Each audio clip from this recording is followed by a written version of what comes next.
I always thought that family was supposed to have your back. I grew up believing that no matter what, my parents, my sister, they'd always be there for me. That's what family is, right? You're supposed to look out for each other, share everything, and have each other's backs. But over the years, I began to realize that wasn't how things worked in my family. It all started when I was younger. My sister was always the one who got all the attention. From the moment she was born, it felt like she was the golden child. Everything was handed to her. The best clothes, the latest gadgets, the praise and the affection. But me, I was just there. No matter what I did, it seemed like it wasn't enough. She'd always come out on top, and my achievements were always brushed aside. I tried to show my parents that I mattered, but it was like I was invisible. Everything was about her. It wasn't just the gifts, the praise, or the attention. It was the way my parents treated us both. If I achieved something, even something big, it would be glossed over. But when my sister did the same, even a smaller achievement, they'd throw a huge celebration for her.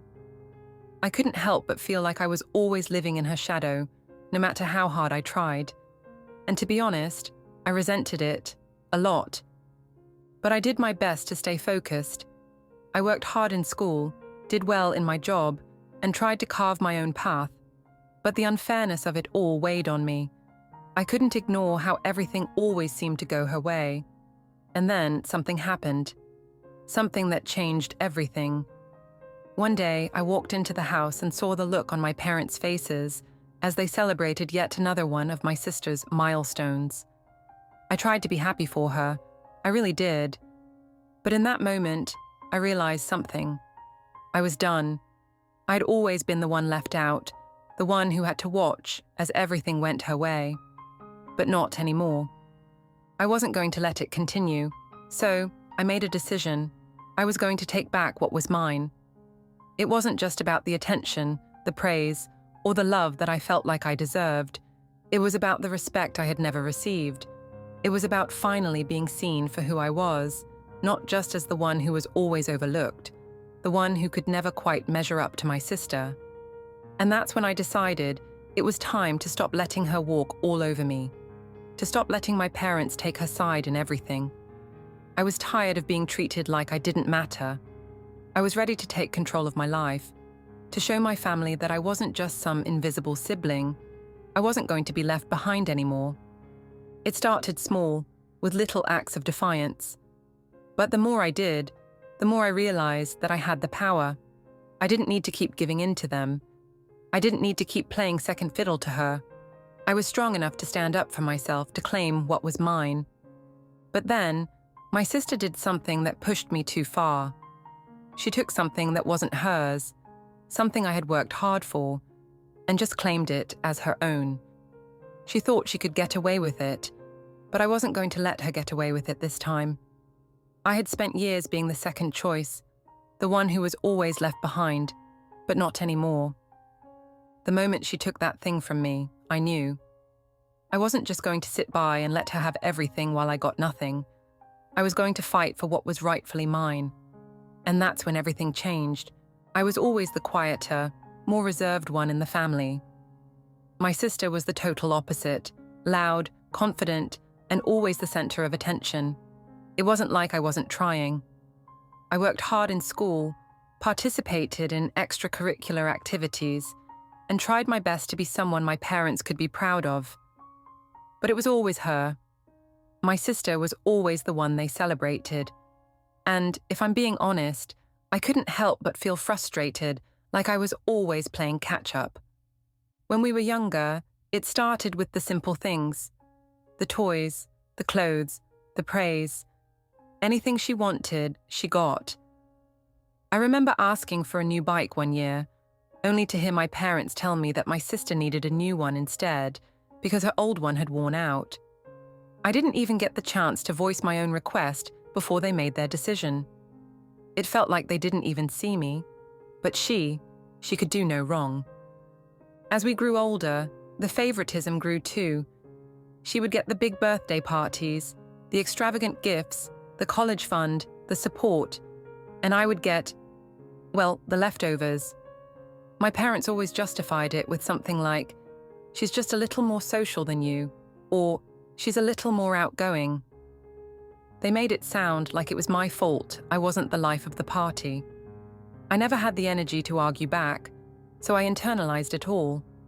I started feeling like I didn't belong in my own family.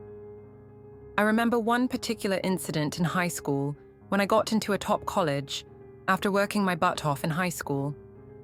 I thought that maybe, just maybe, this would be the moment. I had earned it. This would be the recognition I so desperately craved. But instead, my parents didn't even seem that impressed. They congratulated me, of course, but the excitement was all for my sister, who had just gotten a part-time job at a fancy boutique. They threw a party for her, with all of her friends there, and barely acknowledged my achievement. I began to notice it more as I got older. My sister didn't really have to try. She always got everything effortlessly. The best grades, the best job opportunities, and a free ride in life. Meanwhile, I had to work for everything, to prove my worth time and time again, only to be overshadowed by her. It wasn't that I hated her, I loved her, but the favoritism hurt. Despite it all, I kept trying. I pushed myself to the limit, to the point where I was breaking. My sister, on the other hand, was coasting. And when it came to decisions about family events, holidays, and even who was getting financial support from my parents, she was always the first choice. The tipping point came when I realized I had been the one holding everything together. I had been the one paying bills for the family, taking care of my parents when they were going through rough patches, and making sacrifices for everyone. Yet, no one ever seemed to notice. My sister just had to smile and ask, and it was all handed to her. I didn't even get a thank you for the countless hours I spent helping my family. But when it came time for real recognition, it was her again, always her. But the final straw was when my parents decided to sell a family heirloom that had been in our family for generations. The money, instead of being split, went all to her because she needed it more for her so-called future. They said I could do without, that I should be fine without the money. When they told me, I felt my stomach drop. It wasn't about the money, it was about the disrespect. Once again, I wasn't considered. I wasn't worthy. And that's when I snapped. No more. I wasn't going to just sit around and let them do this to me anymore. It wasn't just about my sister getting everything. It was about me being ignored, overlooked, and taken for granted all these years. I had always been the one to sacrifice, to give and give and give, only to be left behind while she was pampered. I couldn't let it continue, so I decided to fight back. I wasn't going to stand idly by and let her walk all over me. It was time for me to stand up for myself and take back what was mine, what I deserved. I didn't know how yet, but I was going to find a way.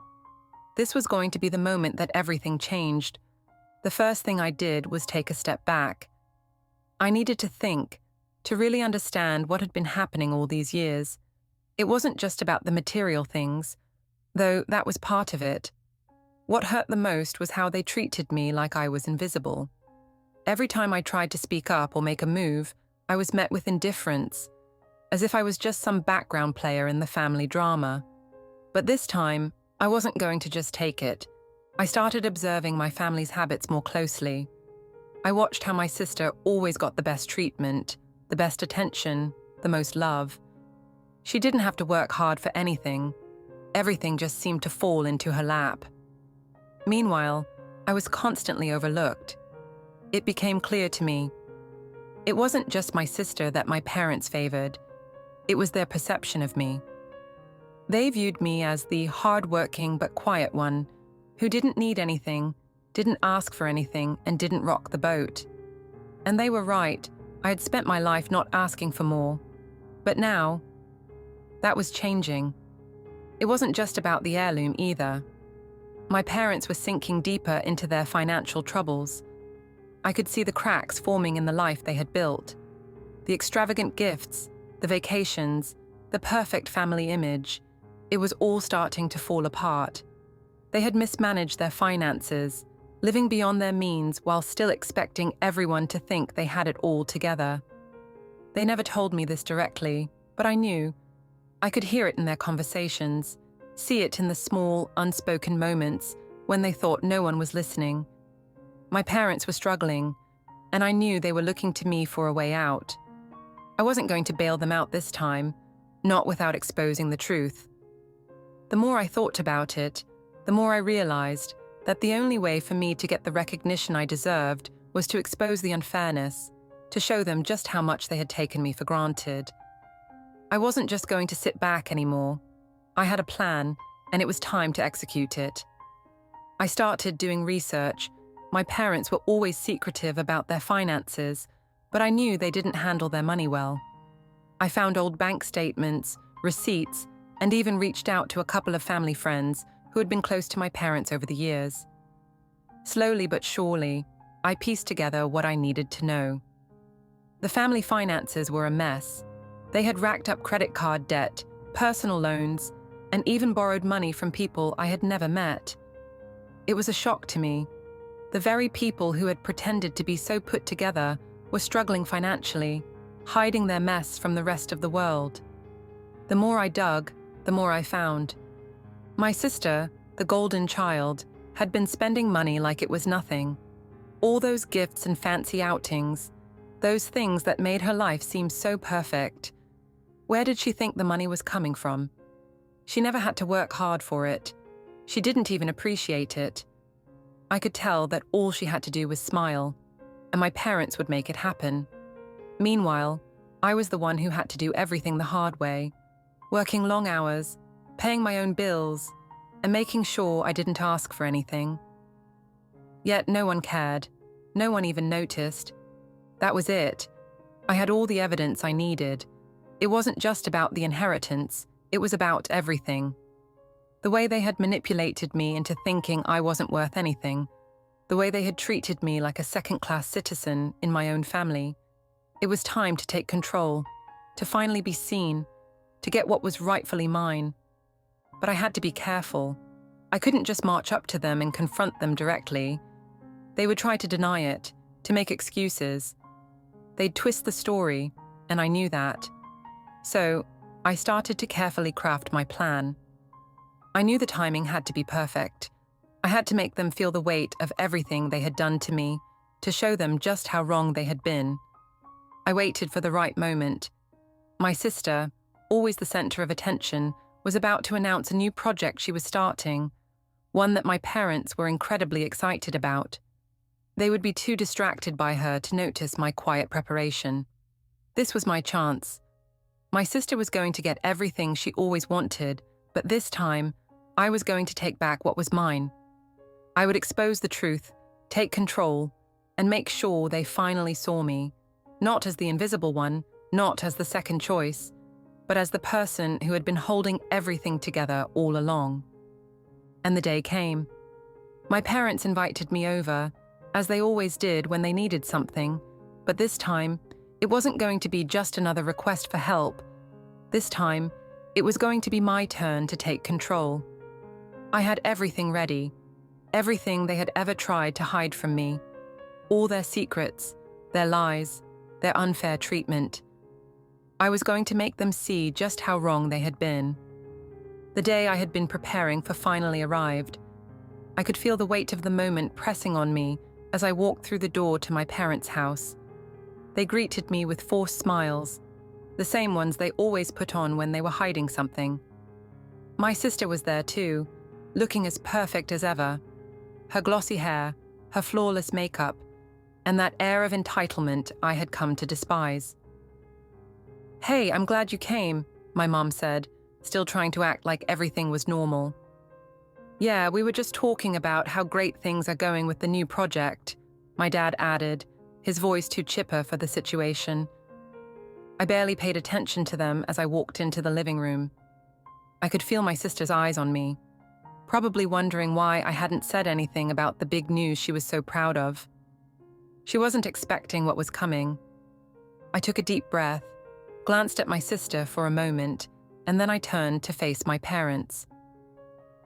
I know what's been going on, I said calmly, my voice carrying the weight of everything I had been holding inside for years. Their faces shifted. My mom looked at me, blinking in confusion. My dad cleared his throat, obviously uncomfortable with the sudden tension in the air. They had no idea what was coming. "What do you mean?" my dad asked, trying to sound casual, but I could see the panic beginning to creep into his eyes. I pulled out a stack of documents from my bag and set them on the coffee table. My parents' eyes went wide. "I've been looking into the family finances," I continued, "and I know everything. The debt, the loans, the hidden expenses. You thought I wouldn't notice, didn't you?" My sister looked at me, suddenly realizing that this was not just another casual family gathering. She had no idea what was about to unfold. My parents exchanged nervous glances. They were trying to hide their panic, but it was too late. "You've been living beyond your means for years," I said, "and you expected me to keep bailing you out. But now, when you need money, you think you can just walk back into my life and expect me to help?" I could see the guilt in my mom's eyes, but she didn't say anything. My dad, on the other hand, tried to deflect. "It's not as bad as you think," he said quickly. "We just need a little help to get back on our feet." "No," I interrupted firmly, "it's not just that. You've taken advantage of me for years, all the times I worked hard to help you, all the times I sacrificed my own happiness just to make sure you were comfortable. Did you even notice? Or was I just the one you could count on when things went south?" They were silent now. My mom's face was flushed, and my dad's lips were tight. The guilt was written all over them, but they couldn't find the words to defend themselves. And that was when I dropped the bomb. "I've been paying your bills for years," I said, my voice steady. "For 4 years, I've covered your debts, your living expenses, your loan repayments. I've done everything you asked, and I never once got a thank you. But now, when you're in trouble, you think you can just come to me and I'll fix it again. Number, that's not happening anymore." I could see my sister's face shift from confusion to disbelief. She wasn't used to me standing up for myself. To her, I was always the quiet one, the one who kept to the shadows while she took center stage. But now, it was my turn. They tried to apologize, but it was too late. I wasn't going to accept their words anymore. I wasn't going to let them manipulate me into feeling guilty for their mistakes. I had seen through their facade, and I was done being the person they could rely on to clean up their mess. My dad looked like he was about to speak, but I cut him off. "You've made your bed," I said. "Now lie in it. You can't keep asking me to save you every time you screw up. I'm done." And then, for the first time in years, I felt something shift inside of me. It wasn't just relief, it was power. I wasn't the victim anymore. I wasn't the one being overlooked or used. I had taken control of my life, and I wasn't going to let anyone take that from me again. I stood up, gathering the documents and shoving them back into my bag. "I'm done here," I said, my voice final. I walked out of their house, leaving my family behind, but this time, I wasn't walking away feeling like I had lost something. I was walking away with everything. The truth, the power, the control. Everything I had fought for in silence, I now had. And my parents, they were left to face the consequences of their actions. They thought they could manipulate me forever, but now they knew. I had taken back what was mine. The days that followed were surreal. I thought I'd feel guilty, that maybe the weight of my actions would start to sink in, and I'd question whether I'd done the right thing. But instead, there was only peace. I wasn't burdened by the guilt anymore, and for the first time in years, I felt free. I had stopped checking my phone every few minutes to see if they had reached out, if they had tried to apologize or make amends. I wasn't waiting for them to come back into my life, offering some half-hearted apology. I had already made up my mind. Over the next few weeks, they tried to reach me, of course. Calls, texts, even a few emails. But I ignored every single one. I didn't want their apologies. I didn't need their explanations. They had taken me for granted for far too long, and now they had to deal with the consequences. It wasn't easy at first, I'll admit that. There were moments when I felt a pang of guilt, moments when I thought about the years I had spent trying to keep my family happy, thinking that maybe, just maybe, I could change things. But that wasn't how it worked. They had never appreciated me for who I was. They had always seen me as someone to rely on when it was convenient for them, but never as an equal. I wasn't about to go back to that dynamic. The silence between us grew louder. At first, it was uncomfortable, but eventually, it became normal. I was no longer consumed by the constant strain of trying to win their love, approval, or attention. I could focus on myself for once, on my own goals, my own happiness, my own future. As for my parents, they quickly realized how bad things had gotten. The financial issues they had been hiding from me were worse than I had imagined. They were struggling to make ends meet, facing mounting debt, and now they had no one to turn to. Their attempts to reach out to me became more desperate over time, but I remained firm. I wasn't going to be manipulated anymore. A few months later, my mum showed up at my door. She was visibly distressed, her face pale, her eyes red. She tried to apologize, to explain everything, but I couldn't bring myself to care anymore. The same woman who had ignored my sacrifices for years was now begging for my help. I couldn't believe how low they had fallen. "I'm sorry," she said, voice trembling. "We've made mistakes and we need you. Please don't shut us out." I looked at her, and for a moment I almost felt the familiar tug at my heartstrings. But then I remembered everything. Every time they had ignored me, every time they had chosen my sister over me, every time they had used me when it was convenient. "I'm sorry too," I said, my voice calm but unwavering. "But you've made your choices, and I've made mine." Her face crumbled in that moment. I could see the pain in her eyes, but there was no turning back. I had learned the hard way that you can't fix things with people who don't respect you. They had to learn to live with the consequences of their actions, just as I had to live with the reality that my parents would never be the people I needed them to be. After that day, the calls stopped. The texts stopped. I stopped hearing from them altogether. At first, it was odd, lonely even, but then I realized that it was exactly what I needed. I had spent my whole life trying to fill the gaps in their love, trying to prove that I was worth their attention, but in the end, the only validation I needed was from myself. I spent the next few months focusing on my own healing. I started working on personal projects I had neglected for years, reconnected with old friends, and traveled more than I ever had. I started seeing the world as a place where I didn't have to keep sacrificing for others. I wasn't living for my family anymore. I was living for me. There were days when the memories of my family's mistreatment would resurface, but they didn't hurt as much anymore. I had learned how to let go, how to take control of my life, and how to prioritize my own happiness. I wasn't the person I used to be, the one who would bend over backward to please others. I had learned to be stronger, to set boundaries, and to stop letting people walk all over me. As for my sister, she never reached out. She never apologized for the way she had treated me, and frankly, I wasn't surprised. She had always been the golden child, the one who was adored and given everything. I had never been in competition with her, but I couldn't ignore how unfairly things had been divided between us. But I didn't need her approval anymore. I didn't need anyone's approval anymore. Months passed and I started seeing a side of life I had never experienced before. The side where I was in control, where I didn't feel like I was just a supporting character in someone else's life. I had finally found my own path, and I was walking it alone, but stronger than ever.